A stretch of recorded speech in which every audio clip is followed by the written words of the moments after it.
Le convoi présidentiel est arrivé avec 15 minutes d'avance sur le site de Soufflé. La visite a commencé par une présentation du site.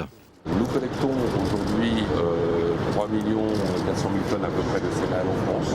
Notre ambition est d'aller jusqu'à 5 300 000 tonnes sur 7 ans. Le président a ensuite salué 220 salariés de l'entreprise, apparemment impressionnés. C'était pas une grande première, c'est la deuxième fois que je rencontre le président de la République.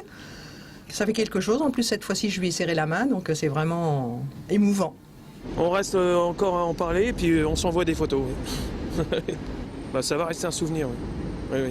Pourquoi ? Le déploiement, tous les gendarmes, ça reste quelque chose, quoi. Les industriels présents ont quant à eux insisté sur l'amélioration de la compétitivité. Le succès des ports de Belgique et des Pays-Bas font de l'ombre à celui du Havre et par ricochet à l'économie auboise.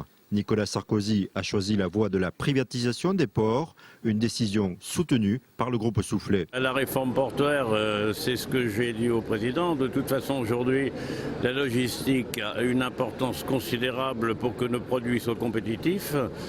Si on n'a pas une bonne logistique, eh bien, nos prix sont trop élevés par rapport à la concurrence qui bénéficie, elle, d'une bonne logistique dans les ports étrangers, notamment à Anvers. Le président a parfaitement compris et je crois qu'on est sur la bonne voie. Des charges dans les ports qui n'existent pas dans les ports étrangers, il est évident qu'on voit très bien ce qui reste à faire. Autre chantier majeur pour l'économie de l'Est parisien, l'aménagement de la Seine pour des péniches de plus grande capacité. Aujourd'hui, la logistique fluviale est de loin la moins onéreuse, la plus compétitive pour les entreprises.